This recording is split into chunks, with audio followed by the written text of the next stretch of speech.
A elaboração do orçamento de 2025 já provocou uma crise nos ministérios do governo Lula. Diversas pastas já ameaçam paralisar as atividades e serviços públicos em função dos cortes planejados pela equipe econômica.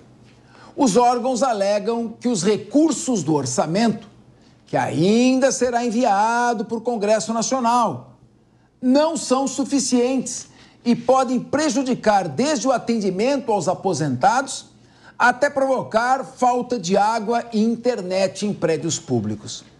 O Ministério do Planejamento e Orçamento afirmou que o projeto orçamentário está em fase de elaboração e não se manifestará antes do envio ao Congresso.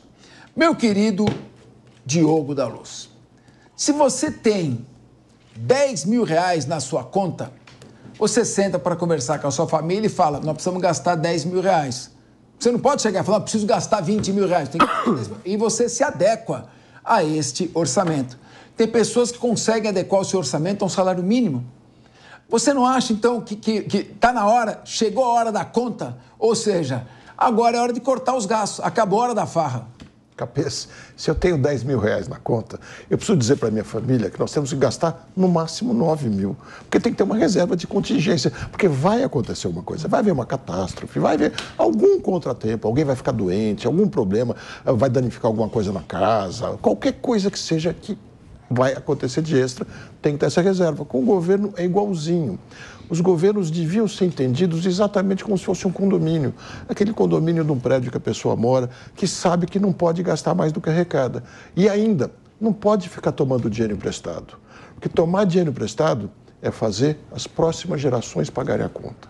É uma ilusão. É ter um orçamento de 10 mil, não conseguir me conter com ele, pegar emprestado, deixar 11, 12, e um dia eu não estou aqui e deixo meus filhos para pagar uma baita de uma conta. É isso que os governantes fazem, sem dúvida nenhuma, exatamente isso, nenhuma diferença.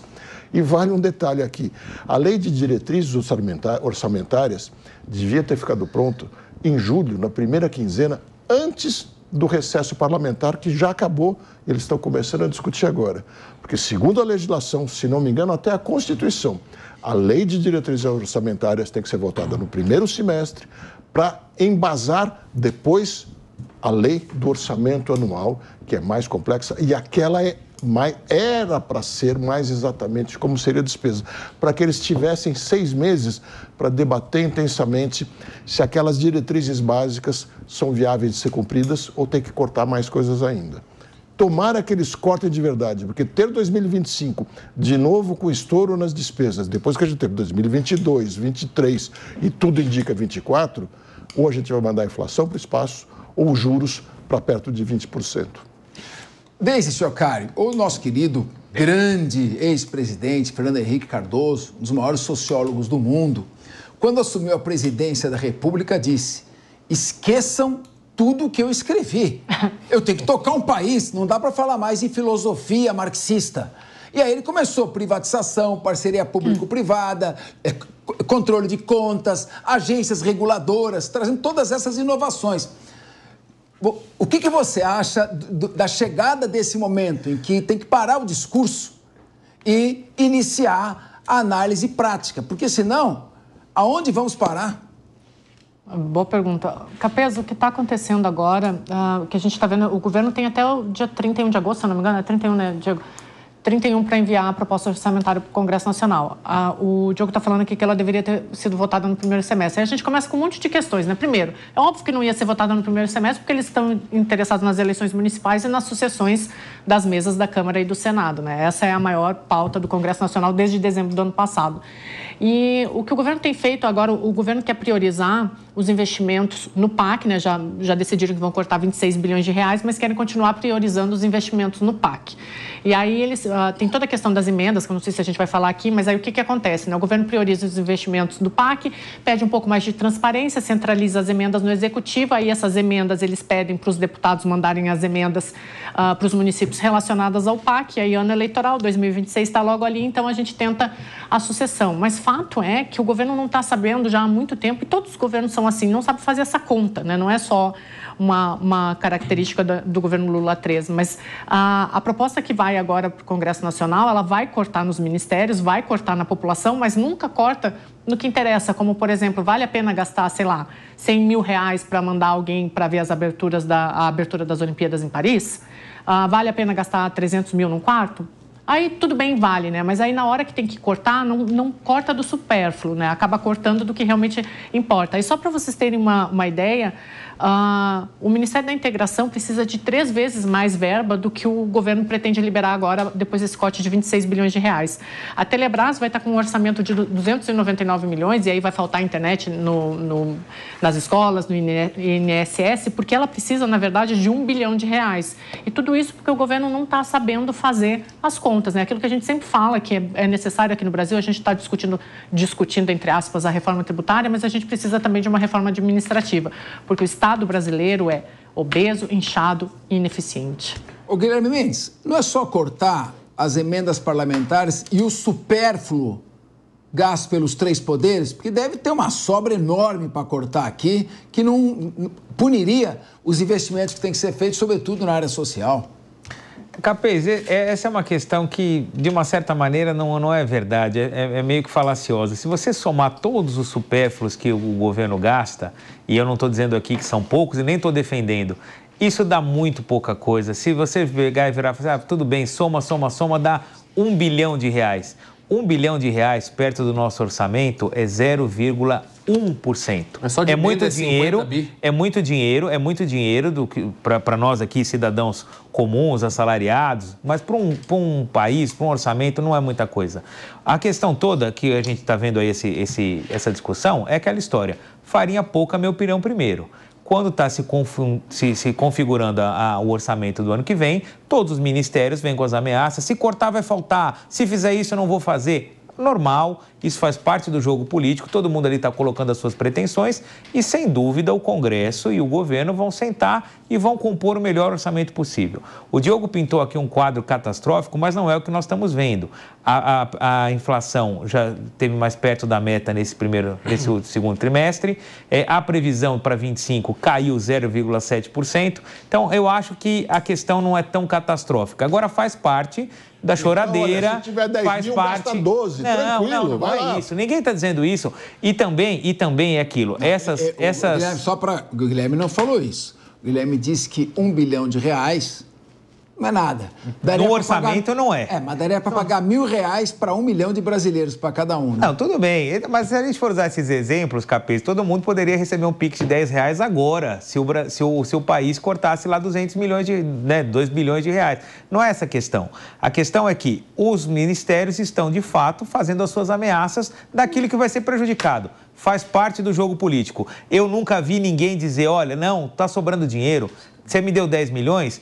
Leva 2, leva 3, eu nunca vi isso, nem em casa, nem no governo. A lógica do Diogo vale também. Se você chegar para tua esposa e falar, olha, toma R$200 para gastar no mercado, ela não vai virar e falar assim, não, me dá sua 100, tá ótimo, eu te trago o troco. Isso não acontece em lugar nenhum, não vai acontecer no governo também. Você não conhece a Silvia, você não conhece a Silvia. Engraçado, né?